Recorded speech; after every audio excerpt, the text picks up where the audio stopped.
Great. Let's see, Laura, do you want to start?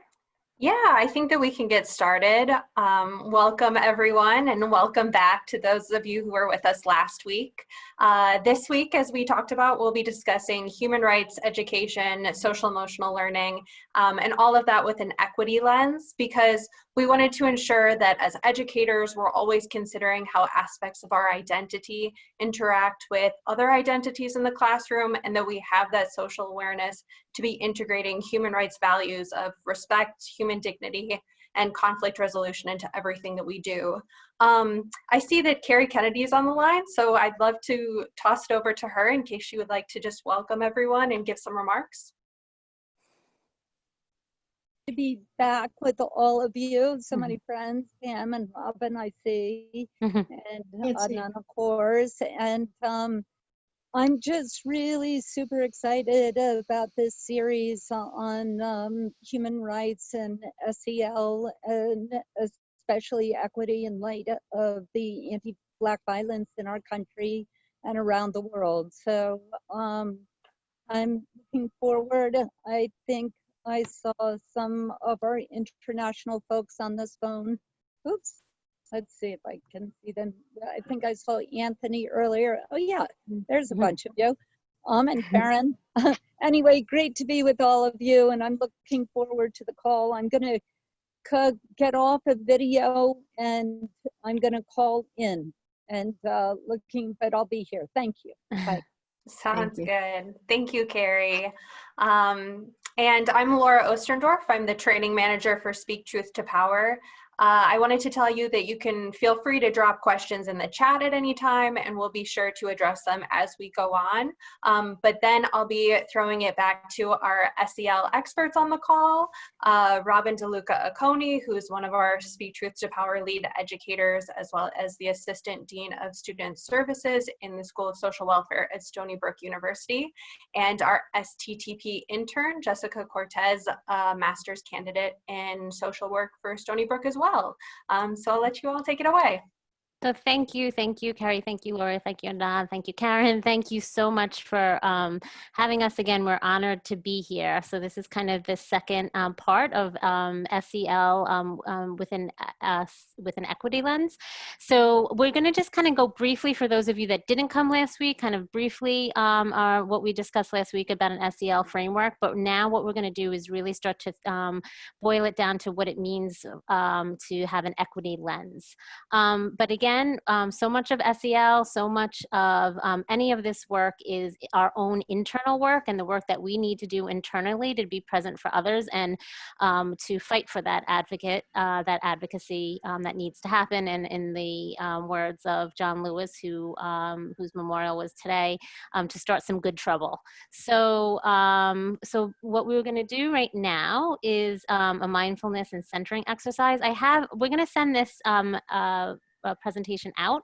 So we have some really good resources about making decisions. This was a really good article, how to make good decisions when you're paralyzed by the stress of protests in the pandemic. And again, the article brings together decision-making skills when you're stressed, and why it's so important to kind of center yourself before you kind of go out there and make some of these decisions during the protests, and then some really nice breathing exercises. But instead of going too deep into this, we have our resident expert, which I'm so excited about, Gary. I'll have him introduce himself. So we thought instead of doing something just kind of off the internet, we would have our expert, Gary, kind of guide us in something. So I will turn it over to you. Thank you, Robin. I appreciate that. So my name is Gary. I'm an educator. I just completed my 3rd year teaching special education. I taught 8th grade the first 2 years. And I recently taught 6th grade, which I love so much, based on the content and the 8th grade group of the students. I've been practicing yoga for over 60 years now with the Art of Living Foundation. I'm looking forward to doing my 208-hour yoga teacher training with them to be able to certify a teacher, to continue to teach in schools with them. I've been volunteering and observing them. And recently I've been with Riverside Church in Upper Manhattan, doing Theater of the Oppressed the last year as assistant joker. Joker simply means you are a facilitator of Theater of the Oppressed, and my mentor is Jeremiah Drake. So without further ado, I want us all to become aware of ourselves and how we're feeling. Before we start this activity, I want you to observe yourself during the activity as well too. Become a presence as you participate. And then at the end, I'll check in again and do another mood meter. So we can nail the self-awareness aspect at least when we do this exercise. And also as we participate, be aware of others, social awareness. So what we're gonna play is a game called Pinky Thumb Challenge. So the way Pinky Thumb works is thumb out, pinky out, and please feel free to follow along with me. If your camera is off, please follow along with the exercise, that's fine. So right thumb, left pinky. And then all you have to do is alternate. So both in, both out, both in, both out, both in, both out, both in, both out. And excuse me, Dr. Robin, if there's not too much to ask, or Jessica, could you return us back to gallery view so we can see each other as we participate and not the PowerPoint anymore? Thank you. So if you're having challenge alternating between the two, that's fine. I'm going to explain a little bit what's happening in the brain. So put our hands like this. So let's imagine that this is our brain, and the right hemisphere of the brain is known to control the left side of the body, and the left hemisphere is known to control the opposite side. So what we're doing right now is two different things using both sides of the body, which is considered to help connect new neural pathways on both hemispheres. So this is known to be taught in schools through brain power wellness curriculum at my school, Joseph B. Caballero. And also I recently learned that they use these with adults who have neurodegenerative diseases. So it helps us build new neural pathways when we learn anything new in general, and that's why it's difficult for you to do anything that seems challenging. It's just that your brain is adapting. So let's try one more time, and let's break it down this time. So thumb out, pinky out, thumb in, pinky in, thumb out, pinky out, thumb in, pinky in, thumb out, pinky out. It also helps if we add a little song to it. So I'm gonna sing a song, and you can go at your own pace. So ready? Twinkle, twinkle, little star, how I wonder what you are. Continue, don't stop, smile. Everything is better with a smile. Up above the world so high, like a diamond in the sky. Twinkle, twinkle, little star, how I wonder what you are. So continue to practice alternating both hands. And in 10 seconds, I'm gonna ask someone to do it by themselves. Let's see who's brave enough. Remember, my brain loves challenges, and just do it with a smile. Purpose is to have fun, as I see Irene. Beautiful. So great job, everyone. So let's get a few participants to just show us their pinky thumbs really quickly. So Laura, so let's see. Laura, let's see. So everyone look at Laura. Beautiful. She got it. I think she has it. What do you all think? So let's see Jessica. I see Jessica still going. Everyone check out Jessica. You got this, Jessica? No. Yes, you do. Remember, your brain loves challenges. Keep on going. Just smile it out. I have to look at my fingers to be able to do it. Perfect. So now take a moment to observe how you're feeling as we wrap up this simple exercise, and just compare the moments, right? How were you feeling before we did this exercise, and how are you feeling after? And I think the most profound thing about a mood meter is noticing how the physical body impacts the mental body, and also how the mental body impacts the physical body as well too. Just those simple movements could change our thoughts. So I'm gonna turn it back over to Robin and Jessica. Thank you, everyone. Thank you.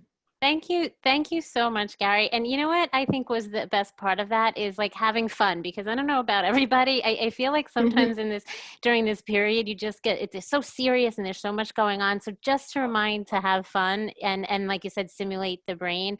I think that was great. And I found that I could do it when I was watching someone else, but when I was just trying to do it on my own, it was, it's definitely harder. So, okay. So Jess is just going to give a quick little overview of what we talked about last week.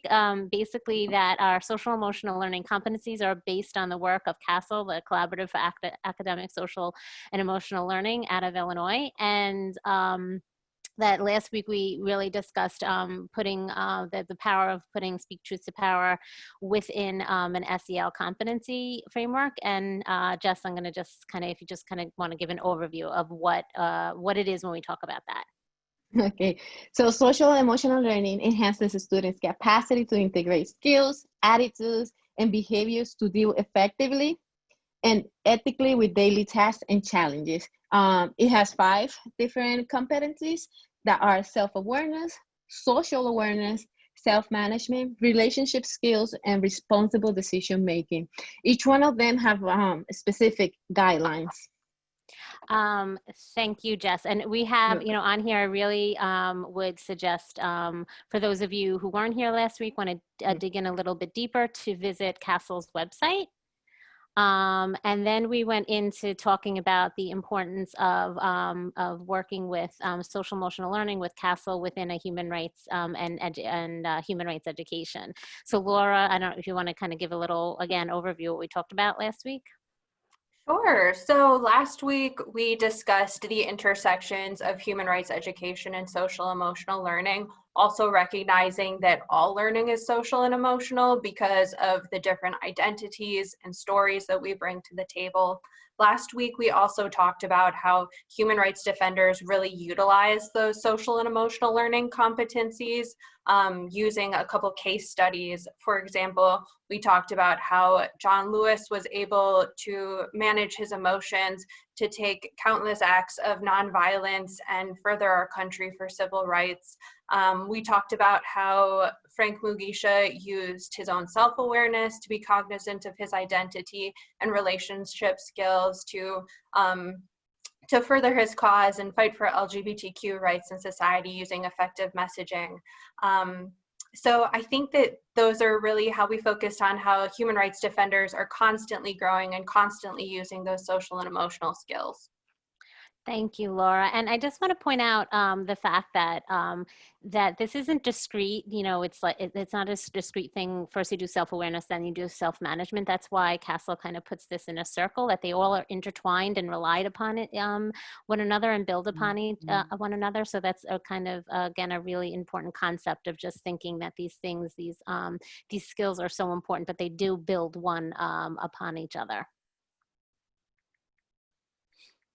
And that kind of brings us to why we're here today. As I mentioned, we feel that all social and emotional learning is integrated into each part of education. But we also want us all to realize that your students are coming into school impacted by their own lived experiences and their own identities and how those interact with them in society.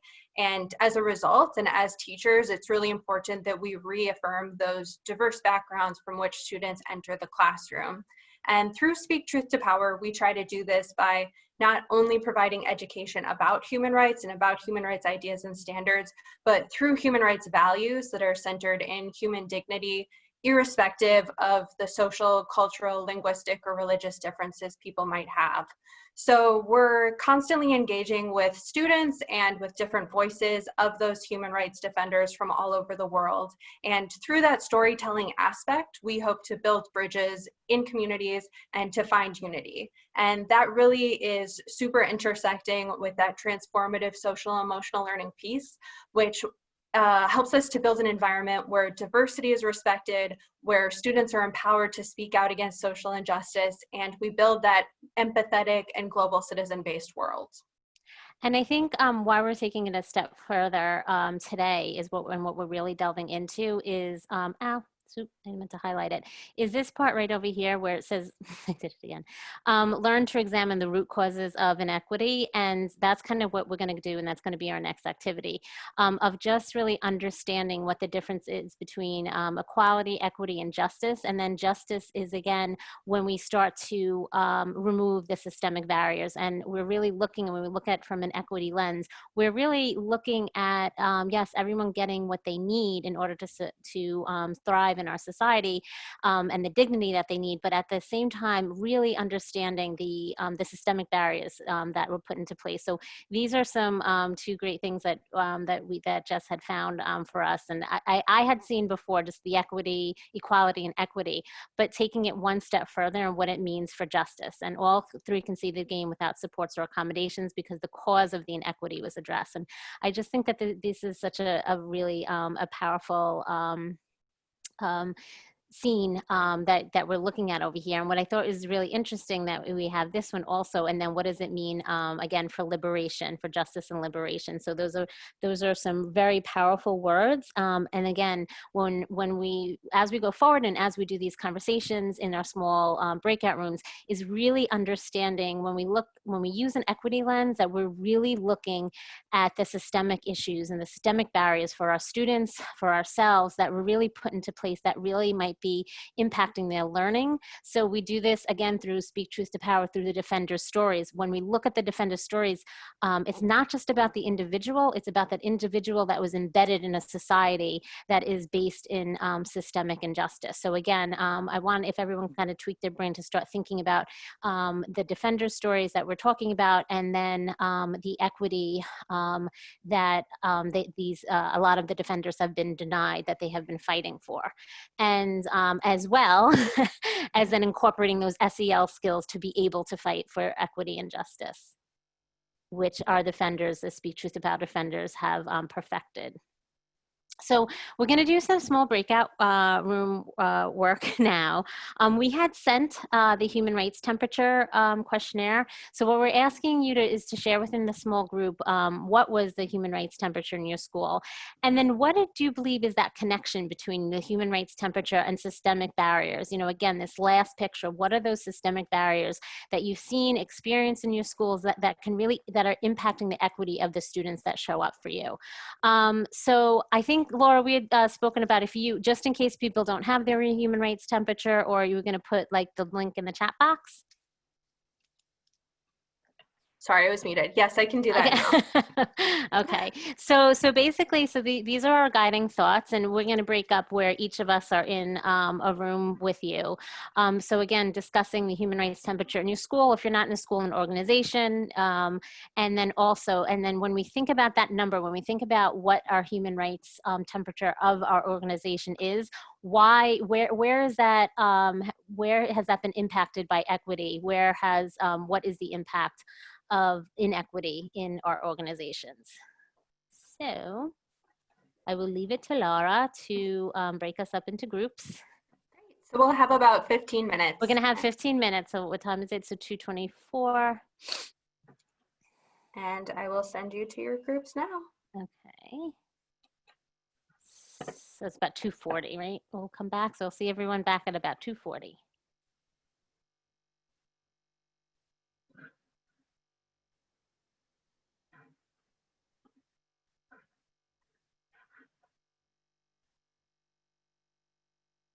Oh.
Hi, Wade.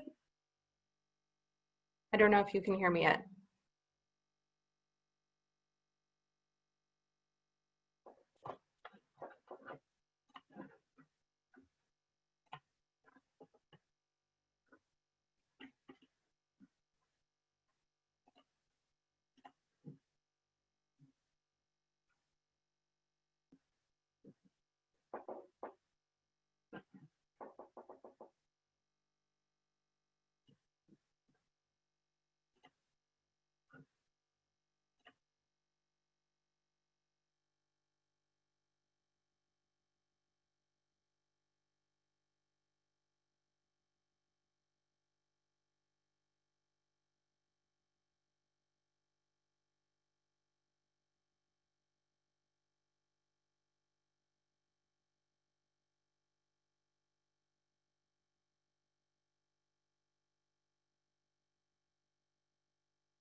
Welcome back, everybody.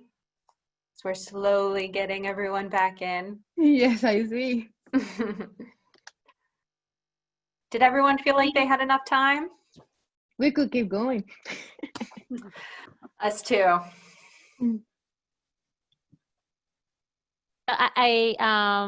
Okay. I just wanted to say too, like, I apologize, sometimes when you're putting together a presentation, and even when you do the run through, you don't realize that you need more time. So I don't know if every other group needed more time, but we needed more time. So, but it's all good. And so I think we have all our groups back, right? Mhm. Yeah. We should now, yes. Yeah, thank you. Thanks, Laura. I was like texting Laura, can we have another couple extra minutes? We also were unprepared because there were several, at least I had not done what I was supposed to. Oh, that's okay. So I guess if we just go around, each group just wants to give kind of an overview of like the themes, and again, like two things, like I guess the guiding question, just what is the systemic barrier, or what's the equity issue that led to your human rights score? And maybe it's a good thing, maybe you have good access, and maybe that's why your number was high. But if you can, because again, when we think about an equity lens, I want you to start really thinking from a systemic point of view and systems, and the systems that you are dealing with. So so just identifying, so if your group had a common theme. So anyone want to go first? For my group, we talk about having the teachers have social emotional learning themselves. Because that's lacking. A lot of teachers don't have social emotional learning, and it is lacking. And like Sandy had a lot of good points in her like story. Sandy, do you want to share? No pressure. You muted, Sandy.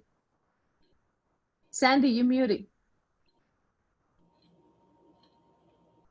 There we go. Oh, there you go. I'm basing my experience on, well, the work we've done with The World as It Could Be, where we've trained teachers, but then more recently, every week I've been being with a group of students where we have a rite of passage program at a high school on what it means to have a healthy community using the UDHR. And what we've seen is in that school that the teachers we work with in training, many of them are not familiar with social emotional learning skills. They may get a smattering of training in their own teacher preparation, and that goes for also even understanding human rights education. What is that? So and we emphasize using the arts as part of learning and expressing ideas, and again, many teachers don't have that in their teacher training to know how to incorporate these elements, which would in fact help create more of a social emotional learning environment. And so this just seems very critical in terms of being able to really have these ideas take hold. The other thing that we mentioned was that there seems to have traditionally been so much SEL work for early learners, elementary, early childhood, and then the gap being middle and high school when we critically need SEL, right? And the emotional intelligence, I like Sandy kept referring that because, we're talking about today, like you go out and you see adults who have very limited social or emotional intelligence with how they're responding and acting, both in regards to the pandemic and the racial injustice that we're seeing. So it's, that these critical years where we're really lacking in supporting developmentally students was. Yeah, thank you, Karen. And it's funny because I was a school social worker, and I went from the elementary school up through the high school, and I noticed that at the most critical point when we need the stuff the most is when it kind of goes by the wayside. And that was actually one of the reasons when I started working with Speak Truth to Power that I started tying in the SEL, because there's just such a gap up at the high school. So thank you. Other groups? In our group, I want to mention that Laura brought up something that I was speaking about before we started this meeting. She mentioned how her school, doing the right things as far as having anti-racist professional development, but when they got the feedback from the staff, it didn't match how she was feeling about the great work they were doing. So just that disconnect of having a curriculum and an agenda and something else blossoming. And then I have a question. If we are lifelong learners, what's the rush? I feel as though anything I do is always, there's never enough time for the stuff we say are important. So Robin was saying for this, I think that's my day in the classroom every day, day in and day out, especially trying to embed socially, emotionally learning skills when that needs its own time, especially when I'm dealing with the most challenging students, to have admin, just a disciplinarian when we don't need a disciplinarian. We need you to be in here revving it up with the social emotional learning curriculum as well, so the students see that this is valuable and also important. But to address some of the systemic issues and relate to like policies and politics, I think the zero policy and no tolerance policies or property taxes having a big impact on public education funding, state testing results, impact on school fundings and budgets. And I think also a lack of interdisciplinary apprenticeship for teachers. I do not think we're raising effective teachers. And that is something that I'm going to be spending my life studying. What is the best way to raise teachers? Because I see that's something we're not doing. And I found a really good study that talks about, the history of education in the past 30 years and who's staying in the teaching and who's dropping out.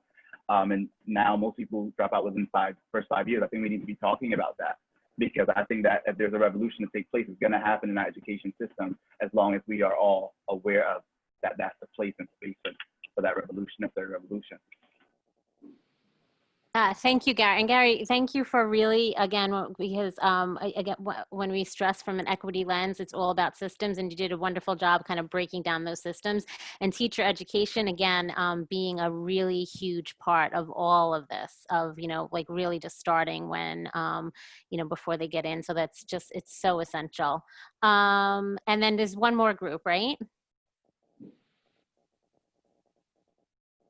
Yep, so I was in the final group with Jackie and Christina. I'm not sure if one of them would like to share. Otherwise, I'll tap Adnan or Jenny because I've done some talking today.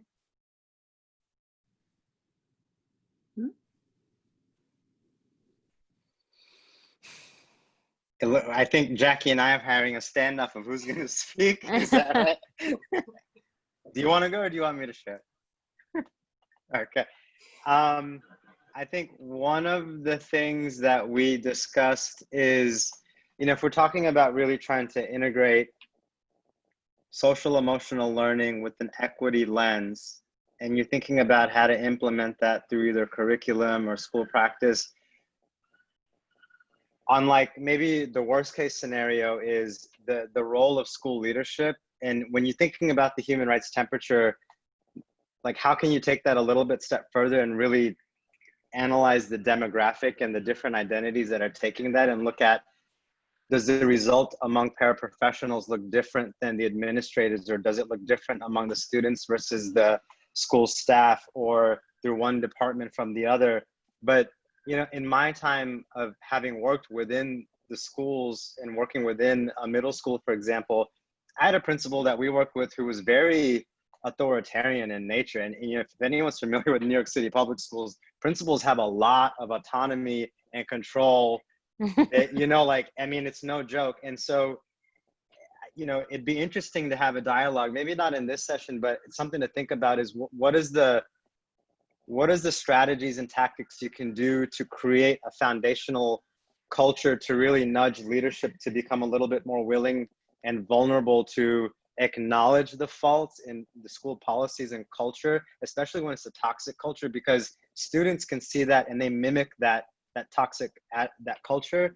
And I think you need that foundation to be able to even implement any of what we're about to talk about. And so they're not mutually exclusive things when you talk about school culture versus the ability to implement the appropriate curriculum, if it's inclusive curriculum or anti-racist policies or procedures. And so with that equity lens, so it'd be just interesting to think about that as we converse about all of this, to think about what does it mean for school staff to sort of mobilize within the building to really affect that mindset shift. So we're talking about social emotional learning for adults. Like, what does that look like to change attitudes, mindsets, and behaviors among school leaders specifically, because they have a lot of control. So what is that relationship building? If we're going to use one of those competencies, how do you leverage relationship building in a productive way, especially if people are a little bit more unwilling to change their minds and be unwilling to sort of acknowledge those gaps.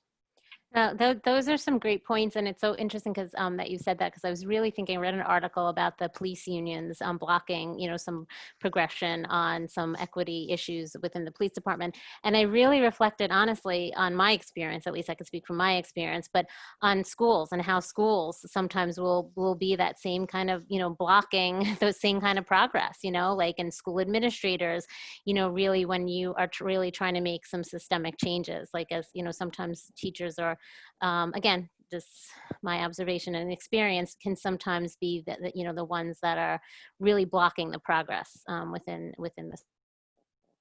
And those are issues of systemic issues as well. So let me just share my screen again. Also, something that just came to my mind is like when you see the expectation for students, that it's just to have good grades and like not thinking about who they are and about themselves as a person. Mm-hmm. That right, impacts the values of the school. Exactly. Right. So we just really quickly want to go through, because I want to get to like putting this within the framework that we've created for everybody.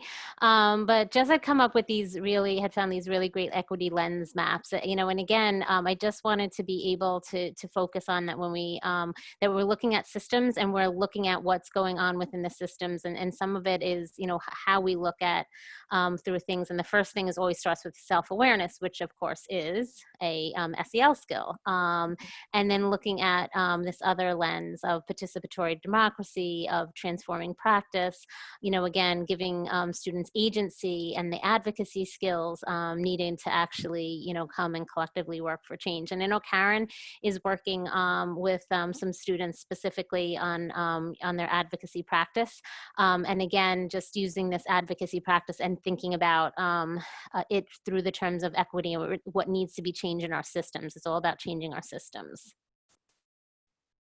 So we are going to put all this together for you within Van Jones. We decided to choose him. It's also a timely defender. And just, Jess, if you want to just kind of give a really brief overview of Van Jones, and then we'll dig into breaking them up by the SEL competency. Okay, so a quick summary about Van Jones. He's the founding director of the Ella Baker Center for Human Rights. He started as an activist in his university, and when the Los Angeles, the spring where the trial of the 4 Los Angeles police officers who had Rodney King. About the Rodney King case.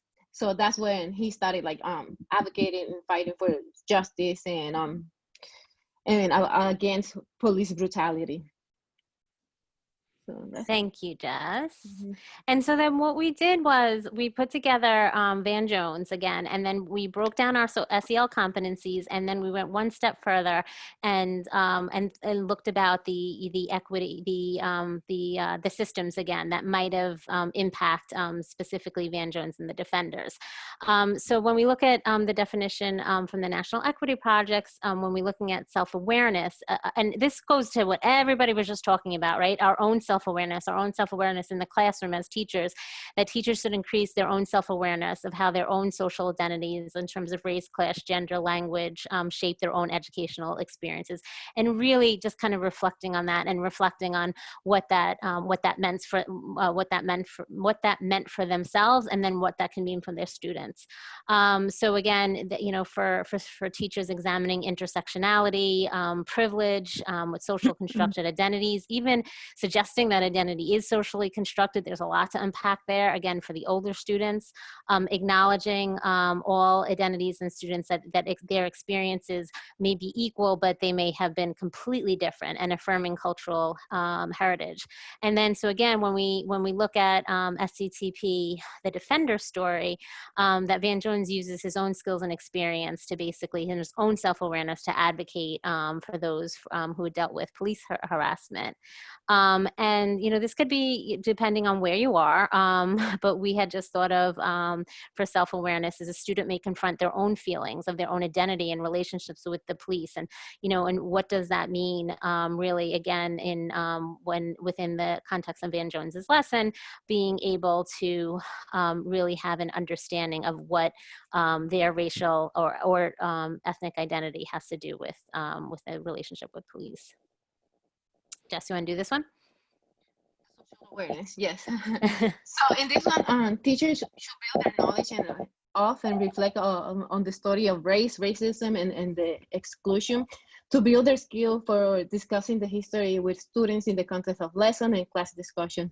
Having that social awareness, it comes first, I think, like from the teacher to be able to impart it to the student, because if they're not socially aware, they won't be able to like transmit it to the student. This may be translated to the classroom activities for students by promoting pedagogy with a value for cultures and diverse perspectives, advocating for diversity within the school environment, and not just like where students are coming from, but also with disabilities, because when there's different disabilities, like people having wheelchairs, and that's also part of the different culture and different needs that students have. Emphasizing empathy and understanding, like I said before, like if somebody has a need, being able to empathize with that person with the need, and using the story of Jones, because he shares the shift in perspective in that police brutality seems like a problem that will exist in other countries but happens in his own community.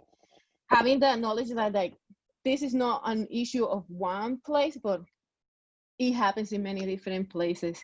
And an activity is like having the students discuss difficulties of being a police officer to better understand their perspective, and going both ways, like seeing the perspective from a police stand and from the person that is being abused or have suffered the abuse. Thank you, Jess. And again, social awareness is all about empathy, but we're putting empathy within an equity lens and just thinking about the, the history of race and what could have led people there. So we also, when we look at self-management, this is your emotional regulation, right? Your issues of emotional regulation. So when we think about emotional regulation, that teachers should basically, make sure that you're aware of triggering experiences for students of color and other disadvantaged students, and then also to help them monitor and to decrease their own stress, especially, through COVID that has adversely impacted communities of color. Again, just even understanding that when we go back into the classrooms for some of the communities that you're working in, that, this might really be an issue. And yes, everyone is worried about them learning, but really at the end of the day, because of their experiences, what are some of the self-management experiences and some of those centering experiences that they really might need right now. Again, providing students with resources to address acculturation stress, aiding in coping with discrimination and prejudice. And I will add, dealing with COVID, the pandemic, and, all of the racial injustice that has been going on. And again, tying it back to Van Jones, is that, he had to deal with the stress and death threats for taking on the Aaron Williams case. And then, just discussing, when, talking about it, discussing excessive force, what changes have been made, and then also how do you cultivate that sense of self-management when you are in these really, really difficult situations and dealing with these human rights situations. And with the relationship skills, teachers should develop a repertoire of approaches for building trust, especially across race, class, and culture, because many places students don't feel like comfortable talking about their experiences or comfortable about talking about how they've been impacted and affected. And now with all these issues that are happening, there's a lot of children that have lost family members, and like how to like build that trust so they could talk to you and transmit like whatever is going on with them. This may be translated to classroom activities for students by demonstrating communication and competence across cultures, building bridges among groups, leveraging cultural fluency, and using the Jones Defender. He used community organizing trainings and communication in the cases, and then activities like students work together to draw conclusions about how police brutality should be addressed, And some of the guiding questions would be like, what steps would you take to build relationships, and how would you communicate the issue of police brutality within the students and the community? Thanks, Jess. So, again, how important it is about building trust, especially, especially because for a lot of educators, they don't look like the people that they are teaching, and that's a whole nother, right, systemic issue. That's a whole issue in and of itself that actually breaches some barriers of equity. But if you are a white teacher teaching primarily students of color, to really have an understanding and really trying to really truly try and not just assume that you know what they're going through, but really try to understand and build that trust. And then finally, excuse me, responsible decision making, that teachers should exhibit healthy decision making skills that promote human rights based standards, ethics, norms, and safety. And again, this kind of that thread that through this whole conversation, that some of the issues lies in teacher training, lies in teacher retention. Like, Gary had spoke about in our group, who are the teachers that stay, and, are they getting what the resources that they need? And then, are the ones that stay, are they able to, are they continuing to promote a human rights-based standards and ethics?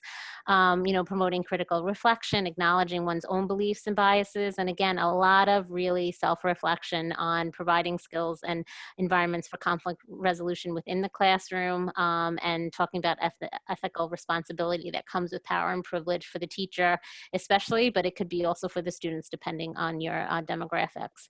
And if we take Van Jones, Jones abandoned ethical responsibility, keep going until justice had been achieved, excuse me, which one would say that, I don't think anything is ever fully achieved, but he just kept going and making decisions to keep making things better within his community. And then just talking about basically being strategic. And I think this is where also Van Jones is great, but you could really do some really good work with John Lewis's lesson, and really talking about making responsible decision making using some of his things of nonviolence and building a beloved community. So this is where we're going to, I think we're okay. We're going to kind of have this last activity. We also, Jessica has just so for those of you who need to sign off early, Jessica has a homework assignment that it's a take-home challenge, and it's to use STTP and SEL within an equity lens. We will send that to you, your homework assignment. Not that we're grading it or collecting it or anything. But so this is what we're going to discuss again in our small group is, basically how can speak truth to power alongside SEL and using an equity lens address the needs of your school. So basically the last time we talked about just equity in general and having an equity lens and how that can basically do better to make everything within your school a more equitable place. But now we're asking you now to talk about specifically speak truth to power. How does that, what we just ran through, relatively quickly, understandably relatively quickly, but putting that in that framework, how basically can you use speak truth to power within that same framework like Justin and I did with Van Jones? And again, all tied together to increasing the human rights temperature in your school. So I will leave it to you, Laura, to do the breakout. Yep. See you guys soon.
We have everyone back? It No, looks right? like we're still waiting for the other group. Oh, I think, yeah, this looks like just us, right? Okay, good.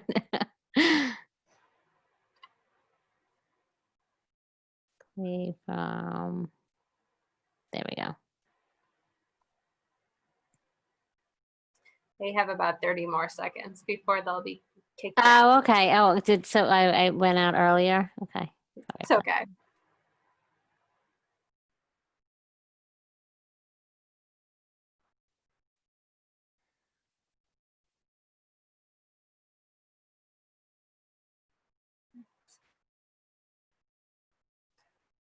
We should see people coming back now. Yeah, I think we have. Is this what we're down to? And then there were 14. Okay. So I think that, we can go and do the groups, and so and again, as Jessica will send you home with kind of this homework, and this is what we want you to think about going forward. And we'll get into this, but I just love these pictures. Jess is queen of doing these finding like the best pictures for the slideshows. But so just in general, how did we talk about how equity and SEL and Speak Truth to Power can help change the human rights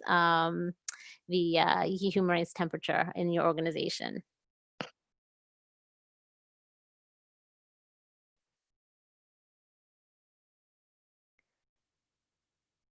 Let's see. Anyone? Gary, you want to represent our group? Oh, you asked us to share what we talked about. Yeah. Oh, okay. So we mentioned a few things. So I'm gonna start with what I say, because I didn't take any notes this time. I'm normally the note keeper.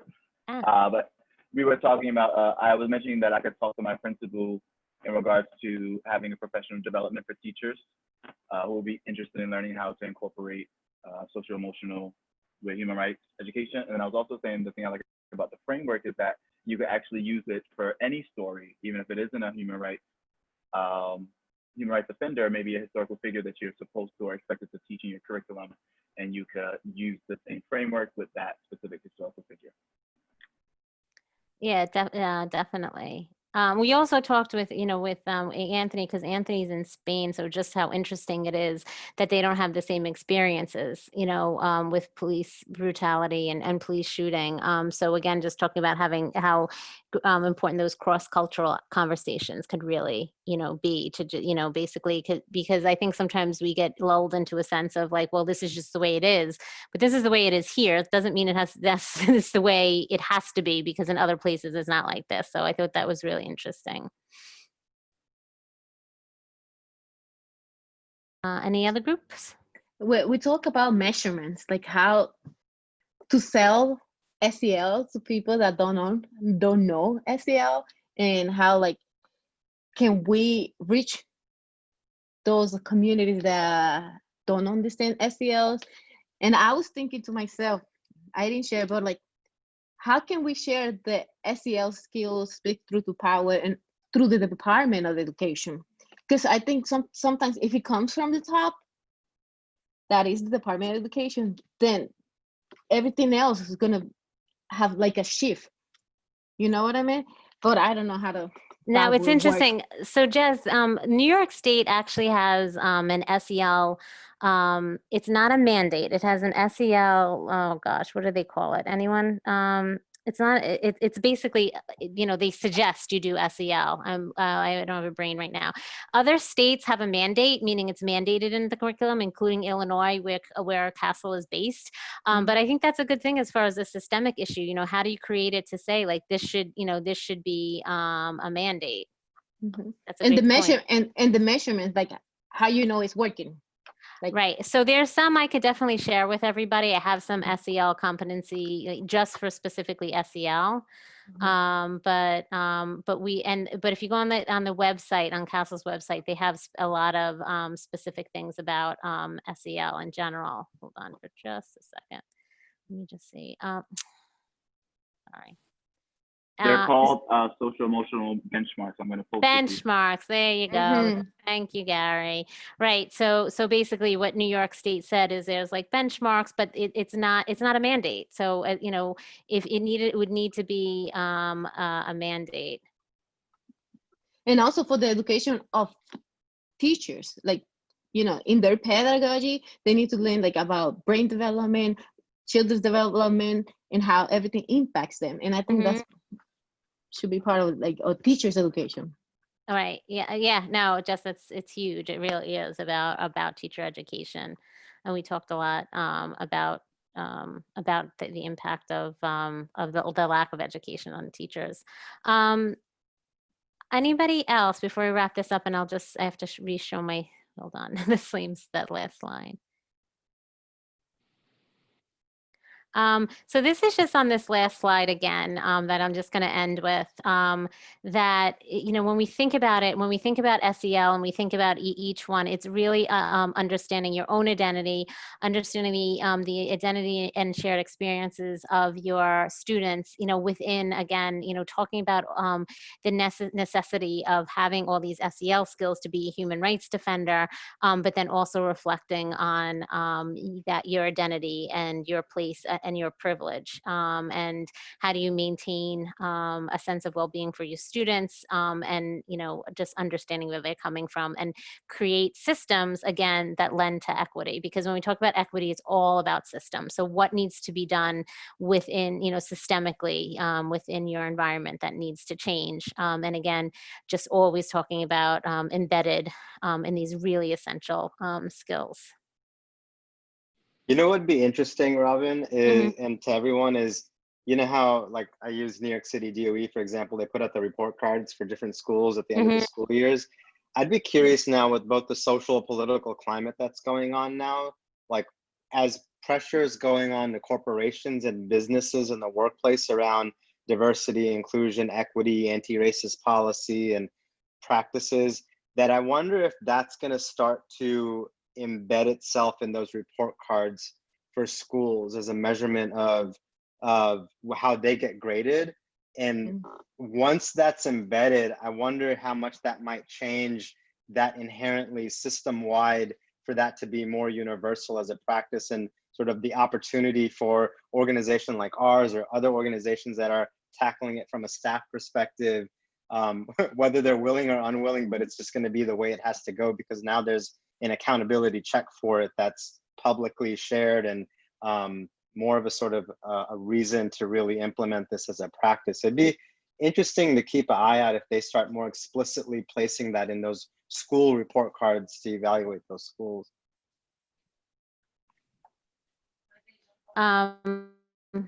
It's interesting because, you know, right now we have the Dignity for All Students Act in New York State, and which is basically supposed to track the amount of bullying and harassment incidences.